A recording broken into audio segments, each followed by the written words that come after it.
डर लगता है।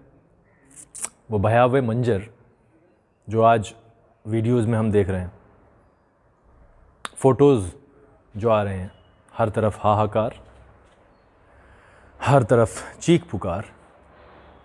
तो एक तरफ तो हम इन चीज़ों को देखकर अपने आप को कंट्रोल करने की कोशिश कर ही रहे हैं, घर में कंटेन करने की कोशिश कर रहे हैं, लेकिन दूसरी ही तरफ हमारी सारी की सारी मेहनत को एक झटके में ख़राब कर दिया जाता है जब हम पॉलिटिकल रैलीज़ की न्यूज़ को सुनते हैं।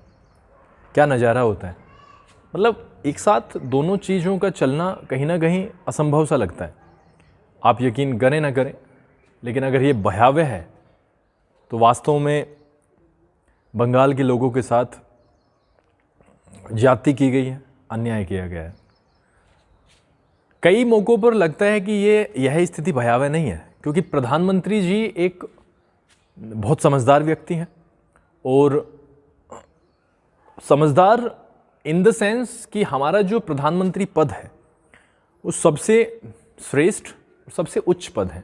उस पद पर बैठकर शायद ही कोई इतना भयावह निर्णय लेगा जनता के लिए, क्योंकि हमारा काम होता है जीवन को बचाना। और जब इतना बड़ा संक्रमण है, जबकि आप लोगों को लोगों से दूर रहने की सलाह देते हो, तो आप किस तरीके से लाखों की संख्या में लोगों को इकट्ठा कर सकते हो? तो यहाँ पर तो सवाल बनता ही है। तो उस तरफ देख करके लगता है कि इस बीमारी में कुछ नहीं है। दूसरी तरफ जब हम रीजनल चैनल्स देखते हैं, मेन स्ट्रीम मीडिया तो ज़्यादा कुछ दिखा रहा ही नहीं है, लेकिन जब रीजनल चैनल्स को हम देखते हैं तो स्थिति का विकराल रूप हमें देखने को मिलता है। ये भयावह है। ये वो है जब हम सभी ईश्वर से ये प्रार्थना करें कि जो भी हमने पाप किए हैं उनको माफ़ करके अब आगे की तरफ बढ़ा जाए। हे प्रभु, इस तरीके से ही प्रार्थना करनी पड़ेगी, क्योंकि आज हम लाचार हैं। लाचारी के अलावा हमारे पास में दिखाने के लिए कुछ है ही नहीं।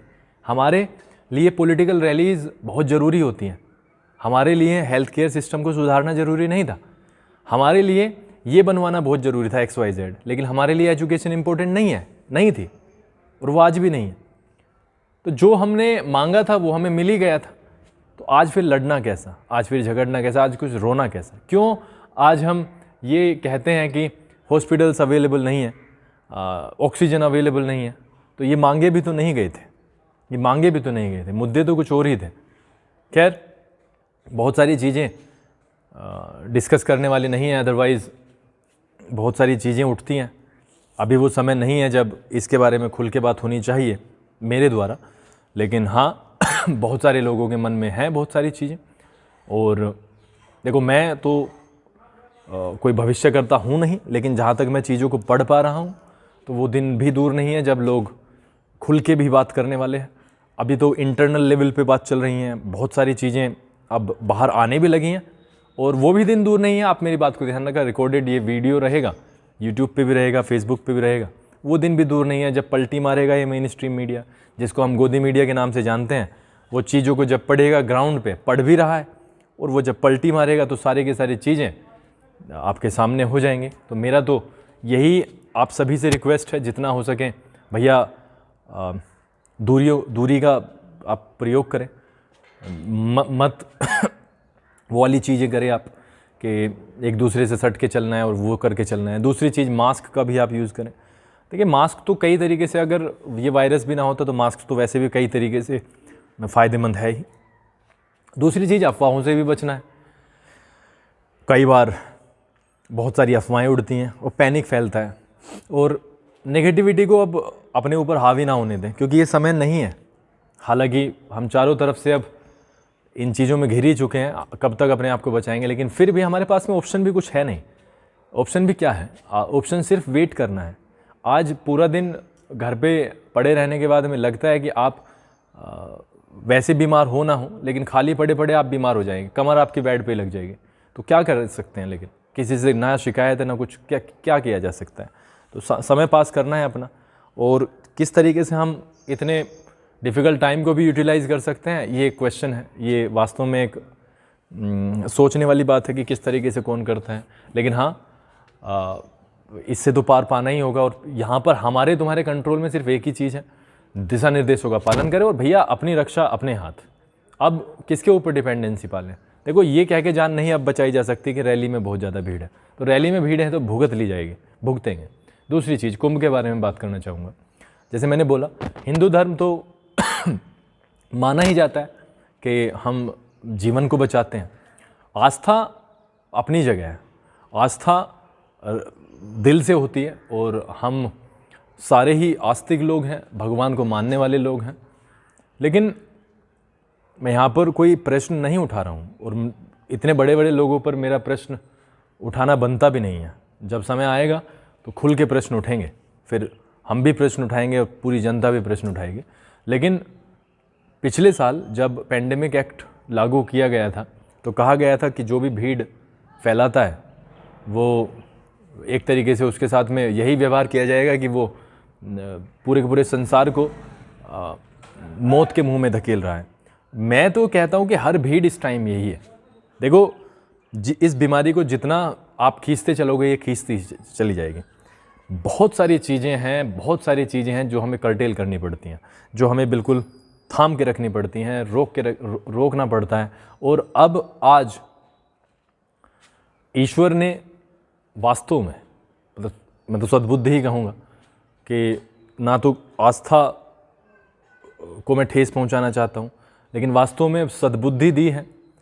प्रधानमंत्री जी ने भी अपील की और उनकी अपील पर एक एक्शन भी हुआ है कि उसे यहीं पर समाप्त किया जा रहा है, प्रतीकात्मक रखा जा रहा है और बहुत सारे लोगों की जान बचेगी इससे। कई स्टेट्स ने तो ये भी निर्देश दे दिया है कि जो भी कुंभ से आ रहे हैं वापस, उन्हें 14 दिन क्वारंटाइन रहना पड़ेगा, और जो कि एक सही मूव है। आप किस तरीके से इसे बढ़ा सकने से रोक सकते हैं, ये बहुत बड़ी इंपॉर्टेंट बात है। दूसरी चीज़, साथ ही साथ में पैरेलल मस्जिद का भी जिक्र कर दूं, क्योंकि बहुत सारे यहाँ पर ऐसे भी लोग हैं जो ज़्यादा ही बुद्धिजीवी हैं, तो वो बोल ही सकते हैं कि आप उनके बारे में भी बोलो। तो मैं तो भैया सबको कह रहा हूँ, चीज़ें, धार्मिक चीज़ें एकांत में की जा सकती हैं, चाहे वो हिंदू हो चाहे वो मुस्लिम हो। और जब जिंदा बचेंगे तो अगले साल कर ली जाएंगी सारी चीज़ें। जिंदा तो बचो। आज सबसे बड़ा जो क्वेश्चन है वो जिंदा बचे रहने का है। लोगों को ऑक्सीजन नहीं मिल रही। अब ये भी खबर आई है 12 लोगों की मौत हो गई ऑक्सीजन के न रहते। बहुत सारी चीज़ें बिगड़ चुकी हैं। धर्म तो अब बाद की बात रह गई है। अब सबसे बड़ी बात है कि इस चीज़ से निकला जाए। अब कैसे निकलेंगे ये अभी भविष्य के गर्भ में। अब हमें आपस में लड़ना ही है, भीड़ की भीड़ जुटानी है तो भैया जुटाओ। क्या किया जा सकता है? कुछ नहीं। अभी बहुत सारी चीज़ें उल्टी सीधी भी बोली जाती हैं। अब बोलने दो, हमने तो सोच लिया कि भैया बोलने दो। सीधे सीधे से क्वेश्चंस हैं, और क्वेश्चंस होते हैं परिवार के मुखिया से। परिवार के मुखिया हैं प्रधानमंत्री जी, और यूपी के मुखिया हैं आपके योगी जी।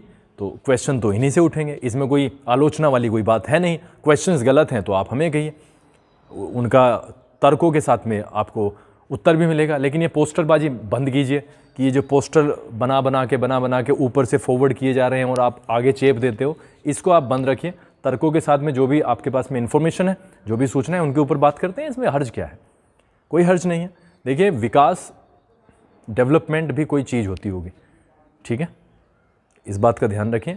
बहुत बहुत धन्यवाद। मैं आपसे सभी से दोबारा विनती करता हूँ कि जितना हो सके उतना प्रिकॉशंस तो लेने पड़ेंगे। और कोई ये सोचता है कि पिछले साल जैसी स्थिति है, तो मैं उसको बता दूं पिछले साल जैसी स्थिति नहीं है। I am not spreading panic, लेकिन पिछले साल से बदतर स्थिति है। जो चीज़ें हम स्टडी कर पा रहे हैं अपने लेवल पे, पिछले साल से ज़्यादा लंबा जाएगा, रोका जा सकता है अगर हम अभी थोड़ा सा सरकार का साथ देते हैं। सरकार जो भी कर रही है करने दो यार, वो हमारे लिए, आम जनता के लिए एक निर्देश जारी करती है, उसको पालन कर लो किसी तरीके से, ठीक है? और अगर करना भी है कुछ, जैसे हो जाता है तो सोशल डिस्टेंसिंग से करो। जैसे भी काम है, जैसे दुकान ही है, दुकान खोलनी पड़ जाती है। जैसे आज संडे था तो कंप्लीट लॉकडाउन है वैसे तो, लेकिन फिर भी बड़े लोगों को नहीं पता, शायद किसी की दुकान से उस दिन की कमाई से उसकी रोजी रोटी चलती है, दवाई आती है। तो अब वो लालच से नहीं खोल रहा, वो सिर्फ खोल रहा है अपने पेट की वजह से, अपने बच्चों की वजह से। तो उसका भी थोड़ा सा सम्मान रखा जाए, ठीक है? तो आप आपस में ईर्ष्या से बचते हुए, जेलसी से बचते हुए अब आगे तो बढ़ना ही पड़ेगा। लड़ाई के लिए उम्र पड़ी है, पहले बचा जाए, उसके बाद लड़ा जाए। बहुत बहुत धन्यवाद।